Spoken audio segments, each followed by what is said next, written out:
The world you're about to see isn't ours. It's the world we almost got. The world forged when one turn of fate in 1914 rewired the entire planet. A century of rival empires building upward instead of burning downward.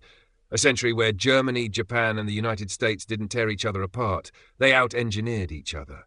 Maglev across continents. Arcology cities scraping the jet stream. A moon dotted with lights. History didn't break here. It branched, and tonight we're following that branch all the way to 2025. Before we dive in, do me a favor. Drop a comment and tell us where in the world you're watching from. We love seeing just how far these stories travel. The First World War still begins the same way. A gunshot in the Balkans, a tangle of alliances, and Europe sleepwalking into industrial slaughter. For 3 long years, nothing fundamental changes. The trenches run from the North Sea to Switzerland, men drown in mud, and generals scribble arrows on maps that never quite reach reality. The turning point comes in early 1917, when Berlin stops trying to win a gentleman's war and starts trying to win a mathematical one. Rationing is tightened, rail schedules are weaponized, and every factory from the Ruhr to Silesia is bent into supporting one last, perfectly timed offensive.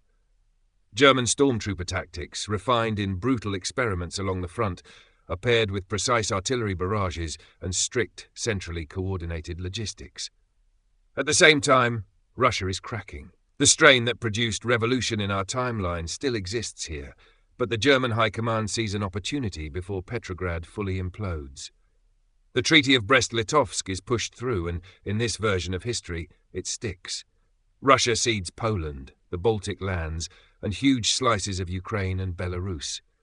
Instead of tumbling into Bolshevik chaos, the exhausted Romanov regime staggers on as a weakened, bitter, but still monarchist state held together by a mix of repression and sheer inertia. There is no Lenin on a sealed train, no Red October, just a great empire reduced to a sulking semi-periphery. With the Eastern Front quieted, Germany finally turns its full weight westward. In spring 1918, the Great Offensive smashes into the British and French lines. Stormtrooper infiltration units slip through the weak points, communication trenches are overrun, and entire sectors collapse not with heroic last stands, but with battalion after battalion deciding they have seen enough of hell. Paris falls under direct threat, the government flees south to Bordeaux. Britain, its army mauled and its public exhausted, has no appetite for national suicide. The Channel remains a moat, but it is no longer a bridgehead. The peace that follows is not the messy compromise of Versailles. It is the cool, clear handwriting of a victor. The Treaty of Brussels in late 1918 locks in German gains. Northern France's coal and steel regions are carved into a permanent German economic zone. Belgium is turned into a protectorate in all but name, its neutrality a polite fiction. The Netherlands stays formally independent but finds its trade, shipping insurance and currency policy all quietly orbiting Berlin. Most crucially, Austria-Hungary does not collapse. Under heavy German pressure, Vienna accepts a federal restructuring rather than disintegration. The empire is reshaped into a looser, Danubian federation. Austrians, Hungarians, Czechs, Croats and others gain regional parliaments, but foreign policy and the army remain firmly imperial. The fragile South Slav dream of a Yugoslavia never gets a chance to be born. The Habsburgs survive by becoming just modern enough not to be torn apart.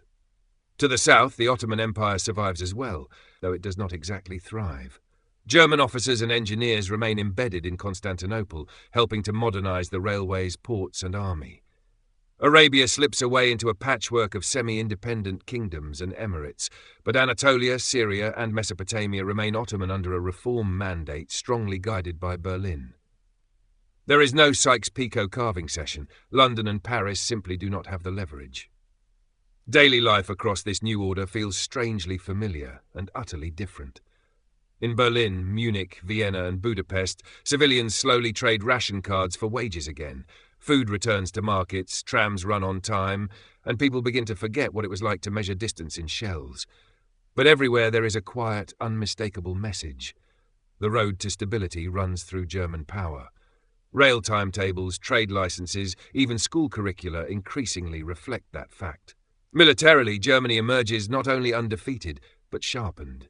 The General Staff studies the war with cold detachment, codifying stormtrooper tactics, combined arms coordination, and deep rail logistics into doctrine. The Navy, though battered, has learned hard lessons about submarine warfare and convoy disruption. The officer corps is confident, battle-hardened, and importantly not yet intoxicated by any apocalyptic ideology.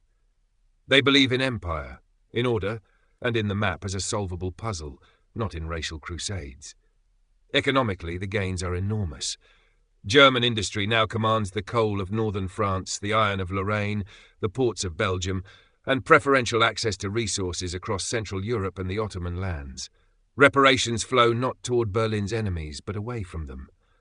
French taxpayers are reminded regularly that history has an invoice. British financiers discover that the new default currency of continental trade is not sterling, but marks. Key figures step into the light of this altered world. Kaiser Wilhelm II, once mocked abroad as erratic, now presides over an empire vindicated by victory. Hindenburg is elevated to near-mythic status as the calm architect of survival. Civilian figures like Walther Rathenau, who managed wartime materials with uncanny efficiency, become prototypes for a new kind of technocratic elite. Men who can translate industrial capacity directly into power. And somewhere in all of this, the average European begins to adjust. They wake, they work, they read newspapers that quietly echo the new balance, and they try not to think too much about how easily the social order can be rewritten when one side wins too completely. The First World War is over, but the 20th century has been bent into a new shape, and the empires that survived it are only just beginning to understand what they have created. The peace after the First World War is not a reset. It is a hard freeze with new fault lines trapped inside. Germany spends the 1920s turning victory into structure. The map of Central and Eastern Europe hardens into a German sphere known informally as Mitteleuropa. From Antwerp to Kiev, railways, tariffs and trade agreements are re-engineered so that all roads, quite literally, lead to Berlin. It is not annexation in the old style. It is something more modern and more suffocating, dependency. The Danubian Federation, the rebranded Austro-Hungarian Empire, struggles and survives. Vienna grants Czechs, Croats and others regional autonomy, but German officers sit on key staff posts and German banks hold the debts. Nationalists grumble in coffee houses, but the army obeys, and that is what matters. In Constantinople, the Ottoman Empire avoids dismemberment at the price of swallowing its pride. German engineers lay new rail lines from Anatolia into Syria and Mesopotamia. Oil, once a curiosity, becomes the empire's lifeline. Ankara, Damascus and Baghdad are drawn into Berlin's economic orbit. The old sultanic absolutism erodes, replaced by a cautious constitutionalism. Parliaments exist, but German advisors write the budgets. Russia is the ghost at the feast. The Romanovs, spared the Bolshevik avalanche, preside over a humbled, semi-modernizing monarchy. The regime is forced to accept constitutional concessions in the 1920s, but reform comes late and uneven. Russian officers and aristocrats nurture a deep, frozen hatred for the Treaty of Brest-Litovsk and for the smug order to their west. They are too weak to overturn it, too strong to disappear. The first great flashpoint arrives in Poland. Carved out as a formally independent kingdom under a German-friendly king, it feels less like liberation and more like a cleverly decorated cage. By the late 1920s, Polish officers and students begin organizing underground. In 1928, a full uprising breaks out in Warsaw and Poznan. German and Danubian forces respond with speed learned in the trenches, armoured trains, aircraft and mass arrests. The rebellion is crushed within months. The message is clear to every corner of Mitteleuropa. Borders may be argued on paper, but Berlin's will is not. Beyond Europe, the imperial clock keeps ticking. Britain and France, both defeated on the continent, retreat into their overseas empires like wounded animals. London tightens its grip on India, Egypt and its African possessions, pouring what capital it has left into imperial infrastructure. Paris clings to North and West Africa and Indochina, haunted by the knowledge that it no longer sets the tone in Europe. In East Asia, Japan reads the new order with ruthless clarity. With Russia weakened, Germany focused on Europe and Britain and France distracted, Tokyo begins to move. Japanese influence in Korea and Manchuria deepens. By the early 1930s, Japanese forces edge into northern China, framing each incursion as stabilization. The Chinese Republic, lacking Soviet backing in this timeline, fractures into warlord zones and a beleaguered central government that negotiates more than it fights. A second Russo-Japanese war briefly threatens to ignite a larger crisis. In 1932, clashes in the Far East erupt along the Amur. Russian forces, better equipped than in the previous century but still disorganized, are driven back. Japan seizes more coastline and rail junctions, then freezes the conflict before it can spread. Germany, far away and overextended, contents itself with mediating a sour temporary settlement. The world notices something new. Berlin is no longer merely a continental power, it is increasingly the referee. Then comes the crash. The Great Depression of 1929 still happens, and it hits a German-centered world just as hard as it hit ours. Industrial orders dry up, credits freeze, trade contracts, unemployment surges from Manchester to Munich, from Lyon to Łódź. The difference is political. In this timeline, the defeated powers are already broken. The most dangerous radicalism does not take root in Germany, but in France and Britain, where national humiliation mixes with economic despair. In London, movements calling for imperial self-reliance and rearmament grow louder. In Paris, revanchist leagues march through the streets, flags raised, vowing that the defeat of 1918 will someday be avenged. They do not yet have the strength to start another European war, but by 1935 they are strong enough to block reconciliation. Germany responds to the crisis with a controlled turn towards state coordination. Without a Versailles trauma, there is no mass Nazi movement, but there is a hardening of the bureaucratic, technocratic state. Industrial cartels, banks and ministries are guided, gently and then more firmly, into long-term planning. The result is a slower but more deliberate recovery. By the late 1930s, German-led Europe is climbing out of the crash on rails laid by careful, uncharismatic men with slide rules. By 1940, the world is divided into uneasy, coherent blocks. A German-centered Europe stretches from the North Sea to the Middle East, tied together by trade, rail, and shared dependence. The Danubian Federation and the reformed Ottomans survive as semi-autonomous pillars under that umbrella. Russia lurks on the fringe, resentful but constrained. Britain and France still possess vast colonial domains, but no longer possess the final say on global questions. Japan has become the undisputed master of East Asia's industrial future, carving out its own sphere in China and the Pacific. The Second World War, in the form that we know it, never comes. Instead, the planet enters a long, strained pause where great powers stare at one another across oceans and borders, wondering who will move first, and whether the next war will be the last, or merely the most modern. By the early 1940s, the world looks stable on the surface and deeply explosive underneath.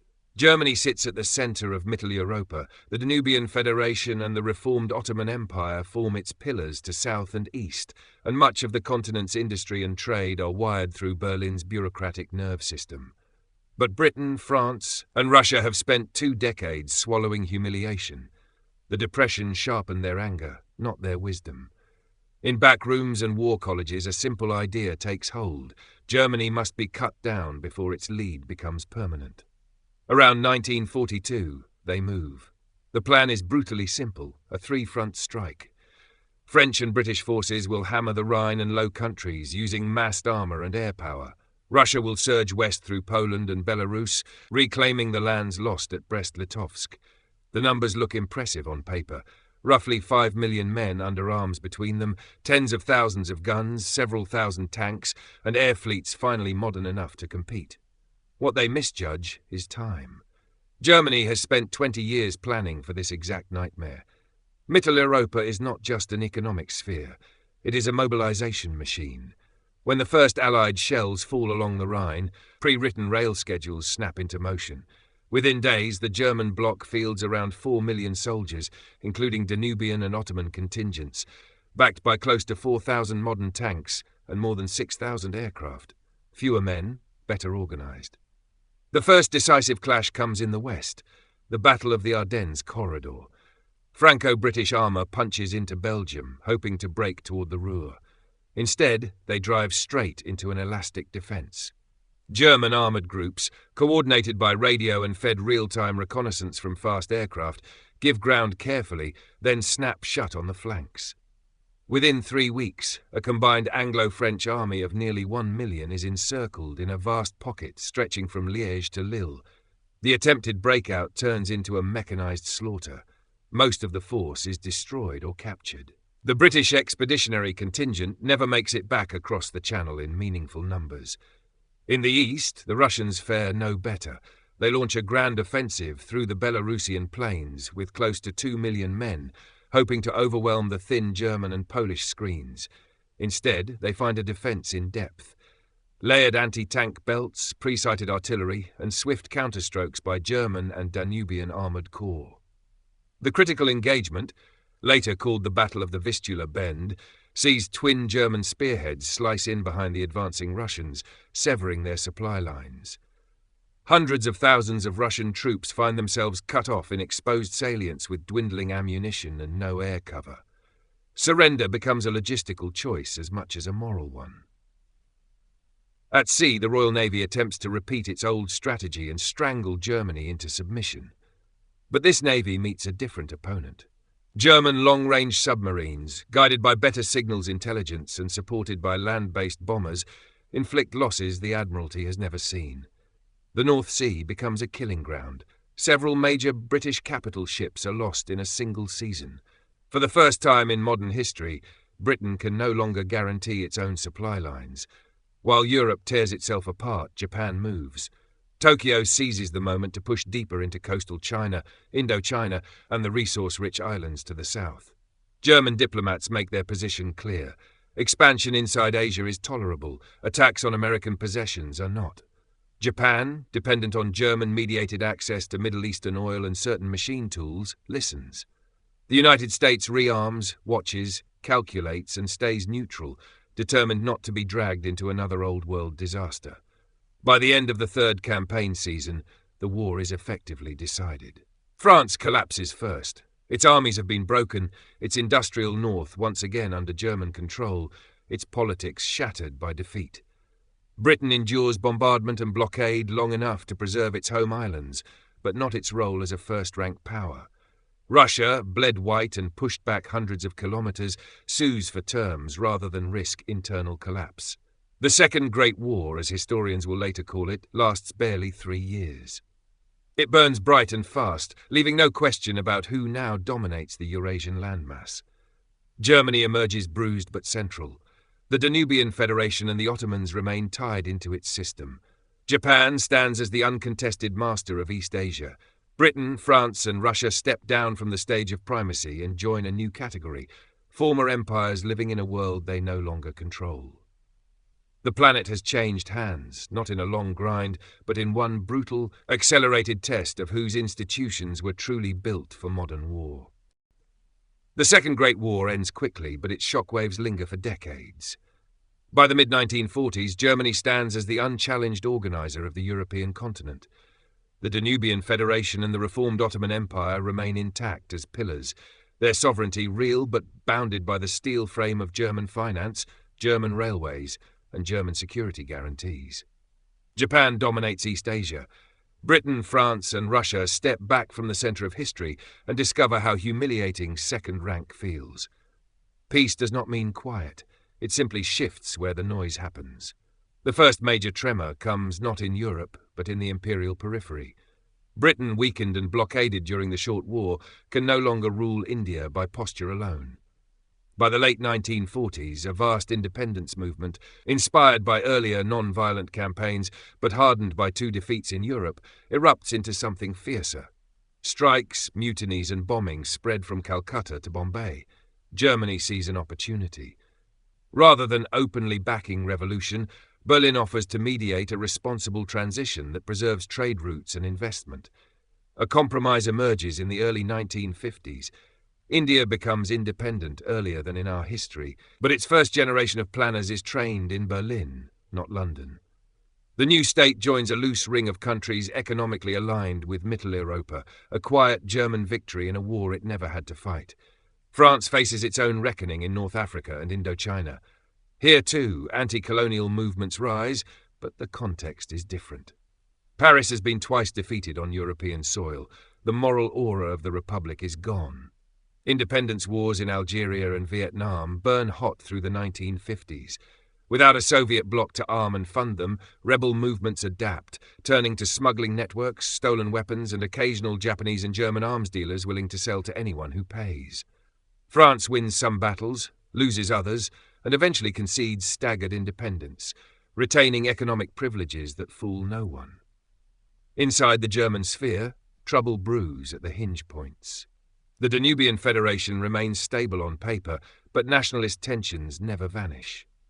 In the mid-1950s, a crisis flares in Croatia, where young officers mutiny against Vienna and demand full independence. For a brief, tense season, it looks as if the whole structure might shatter. German armoured units roll quietly over the border, not to conquer, but to restore constitutional order. The mutiny is isolated, negotiations are forced, and new federal guarantees are written. The lesson is clear: autonomy exists, but only within a German-approved frame. Further east, Russia simmers, humiliated twice, stripped of territory, and now watching German-backed infrastructure projects cross the lands it once claimed, the monarchy faces rising discontent. In 1957, a wave of strikes and rural uprisings culminates in a brief civil conflict around Moscow. Unlike our world's Bolshevik tide, this revolt is a messy mixture of constitutionalists, nationalists, and desperate peasants. Germany and Japan jointly pressure the Romanov court to accept limited reform rather than risk total collapse.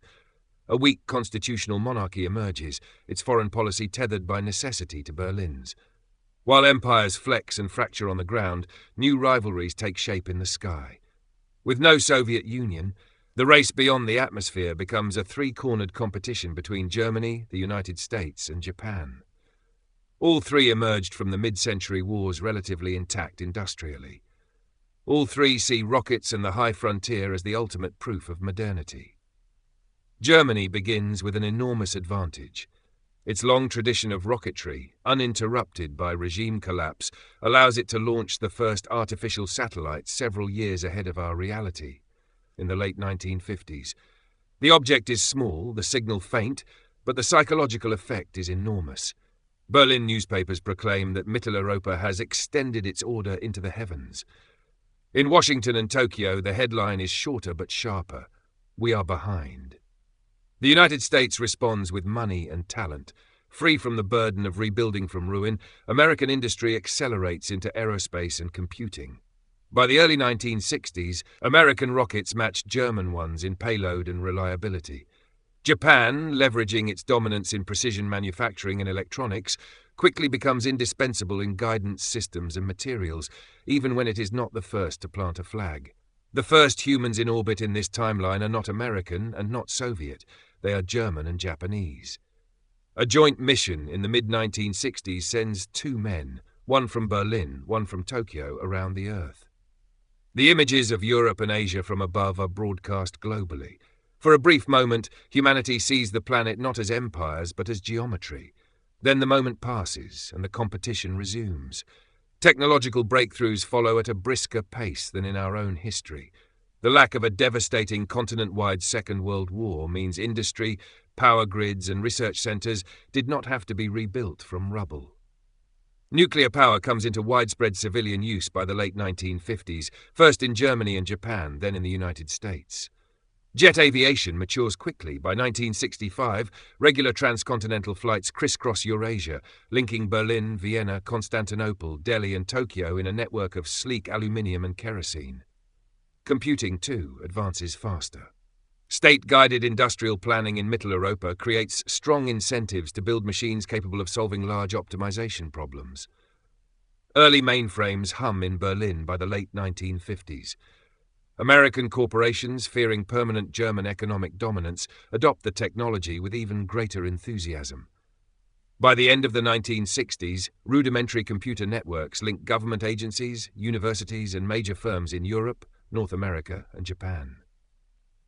No single country owns the future of information, but all three blocs recognize they are stepping into something qualitatively new. None of this progress erases conflict. It simply changes its form. One of the most dangerous crises of this period does not involve tanks at all, but oil. As the 1960s unfold, Japanese industry's hunger for energy explodes.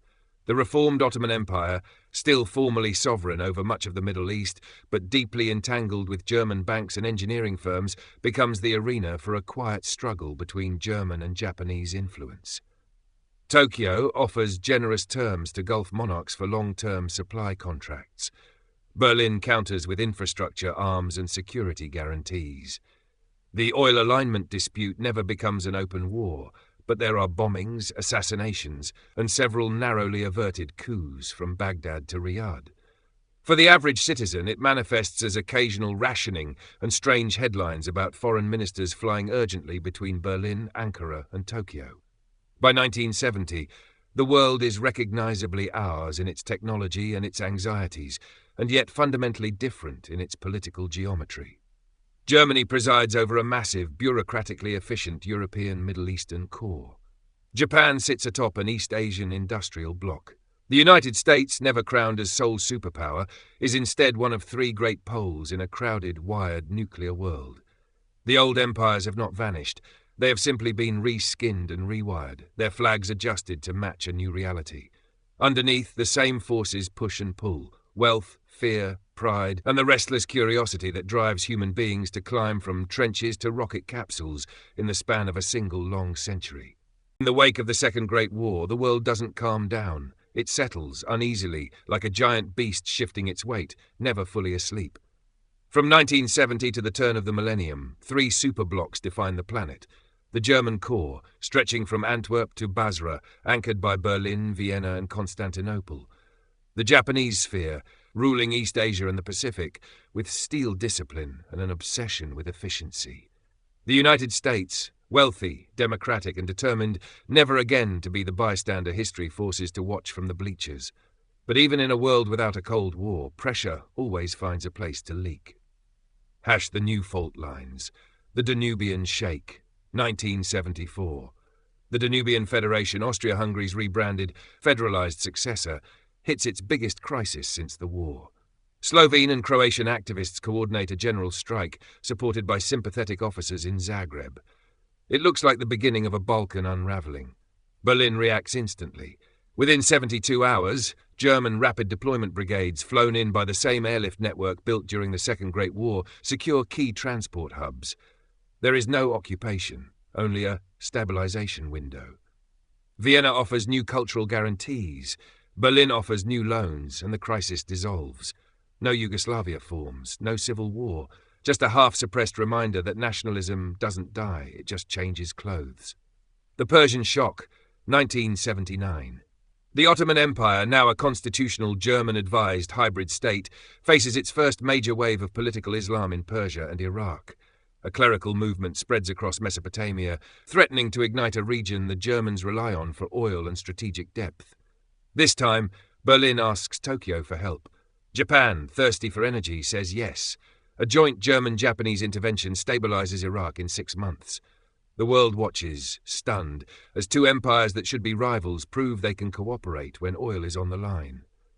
The Ottomans, bruised but intact, enter the 1980s as a reformed semi-secular monarchy with one truth carved into stone. Survival comes from alignment with Berlin. The Northern Frontier War, 1987 Russia, still monarchist, reforming but chronically unstable, tries to pull off a miracle, reclaiming lost territory in the Baltics while Germany is distracted in the Middle East. It lasts 16 days. German satellites, early warning radar nets, and a Danubian mechanized corps respond at frightening speed. The Russians are pushed back over the old Brest-Litovsk line. In St. Petersburg, the monarchy survives only because Berlin wants a weak, polite Russia, not a collapsed one. By the late 1980s, the Romanov dynasty remains, but its throne sits on ice. The African Ascension, 1990 to 2000. Without the Cold War, Africa's biggest transformations are economic. Germany and Japan race to modernize rail, ports, grids, and telecoms across East and West Africa. China, without Mao's catastrophic policies and without Soviet support, joins late, but aggressively. This becomes the second scramble, not for colonies but contracts. German-built megaprojects define the continent: the Trans-Saharan Supercable, the Cairo-Khartoum high-speed line, the Lagos Eastern Industrial Corridor. By the year 2000, Africa is not developing. It is industrializing under three competing visions: German planning, Japanese robotics, and American finance. The space race that never stopped without the Soviet Union. The space race becomes a triangle of rivals. Germany dominates propulsion and crewed missions. Japan dominates guidance, materials, and orbital robotics. America dominates computing, satellites, and deep space probes. Key milestones in this alternate timeline. 1969. Germany lands the first humans on the moon, an austere, disciplined engineering triumph. 1974. Japan launches the first modular space station. 1986. The United States deploys the Reynolds Array, the first global satellite internet precursor. 1998. Germany-Japan jointly establish the first permanent lunar research base. 2000. Plans for the first manned Mars flyby circulate between Berlin and Tokyo. It is no longer a dream, it is a procurement schedule. Humanity enters the 21st century on the foundation of three competing but highly capable civilizations pushing each other forward. Technological breakthroughs in this world. With no Second World War devastation and no 50-year ideological freeze, global science accelerates. Electronics, 10 to 15 years ahead. Aviation, 20 years ahead. Nuclear energy widely deployed by 1955. Computing, early internet appears in the late 1970s. Biomedicine, organ transplant technology is perfected in the early 1980s. High-speed rail, common across Europe and Asia by 1965. The world of the year 2000 in this timeline looks like our 2020, cleaner, faster, more integrated, yet still divided along imperial lines. Global order, 1970 to 2000. Germany controls Europe, Mesopotamia, and the Mediterranean arc, the most industrially advanced region on Earth. Japan controls East Asia, the Western Pacific, and vast supply chains, a robotic and logistical powerhouse. United States controls the Western Hemisphere economically, sets global consumer culture, leads computing and finance. Russia, a fading monarchy, resentful, brittle, but not collapsed. Ottoman Empire, reformed, semi-constitutional, rich from oil and trade routes. Danubian Federation, stable, prosperous, and politically dependent on Berlin. The world is not peaceful, it is stable, because the great blocs know that a third continental war would be mechanized suicide. As the second millennium settles toward 2025, the world feels less like a map and more like a circuit board. Three immense power blocks glowing brightest, their influence pulsing across continents and orbit. Germany's Mitteleuropa system hums with the certainty of an engine that's never broken down.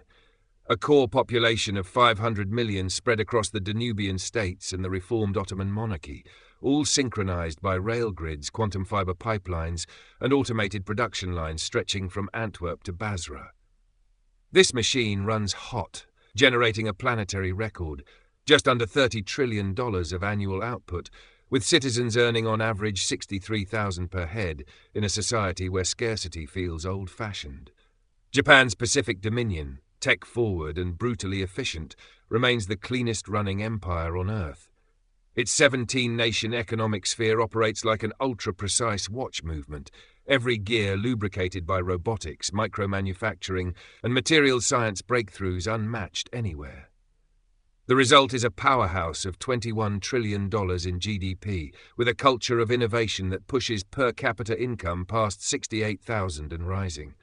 Its megacities run on fusion buoys, its transport networks run on superconductors, and its orbital robotics operate the world's largest fleet of autonomous stations, quiet caretakers of low Earth orbit. The United States stands as the third pillar, not diminished, simply different. It commands the Western Hemisphere through finance, computation, media, and biotech, producing $26 trillion with a staggering $74,000 per capita. American power flows less through armored divisions and more through algorithms, patents, cloud infrastructure, and the cultural gravity of a nation that still exports dreams in bulk. But numbers only mean something when engines turn into armor and infrastructure becomes strategy. And here, too, the world has settled into a strangely stable triad. Germany maintains the largest land force, 4.2 million soldiers active, another 6 million reservists, precision armour numbering 18,000 vehicles, and a fleet of 8,000 aircraft that can darken skies over 3 continents. Its navy, half traditional tonnage, half hybrid submersible drone carriers, adds 4.5 million tons of steel and carbon fibre to the Mediterranean and Indian Ocean. Japan, never eager to field mass armies, compensates with machinery that borders on frightening. Its 2.1 million active troops and 3.5 million reservists operate the most advanced armoured exo platforms ever deployed, backed by 6,500 armoured vehicles, 4,500 aircraft, and a navy whose 3.8 million tons includes 7 carriers, 5 heavy, 2 light, designed for autonomous sortie swarms. Its orbital guardianship is the quiet equalizer, satellites that steer typhoons, detect hypersonic launches, and guide fleets with mechanical serenity. The United States fields a force built for reach instead of occupation. 2.8 million active personnel, 5 million reservists, 9,000 armoured vehicles, and 7,200 aircraft operating from a naval leviathan of 4.2 million tons, including 7 heavy supercarriers and 3 light carriers. America's orbital fleet, a cloud of drones and interceptors, is the closest thing this world has to a space-based early warning shield. Other nations orbit these giants. Russia, tired monarchy, brittle economy, maintains around 800,000 active troops, aging armour, and a nuclear arsenal watched nervously by all. China, propelled by late industrial dynamism, but still decades behind, fields 1.5 million in uniform with a growing but not yet superpower-level navy. India stands at 1.4 million active troops, modernising under German-style planning while riding an $8 trillion economy into a future it's only beginning to shape. Africa, once written off by distant empires, now grows into its own with 7 trillion in combined GDP, industrial corridors, and multinational security pacts shepherded by the world's big 3. By 2025, global power feels like a perfectly tuned standoff. Germany's continental machine, Japan's robotic empire, America's cloud and ocean hegemony. None pushes for war because every simulation spits out the same bleak verdict. Battlefield victory is meaningless when orbital platforms and hypersonic arsenals make defeat indistinguishable from extinction. So, the great powers build instead, taller, faster, stranger. A sky bridge of airborne cities drifting above the American Midwest. A solar ribbon across Europe glowing even in winter twilight.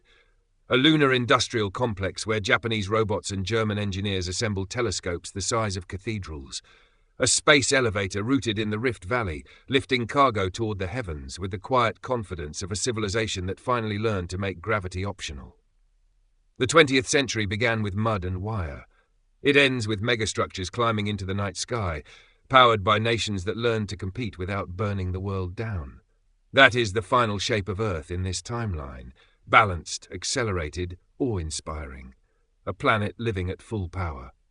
And that's the journey, a whole century rewritten, empires rising, cities climbing into the clouds, megastructures stretching from the Sahara to the moon, a world not defined by wars, but by what humanity decided to build instead. If this alternate timeline pulled you in, if the what-ifs got your imagination spinning, then you know what to do. Hit like, smash subscribe, and ring that notification bell so you don't miss the next deep dive into the world's history almost gave us. Thanks for watching, and until the next timeline, stay curious.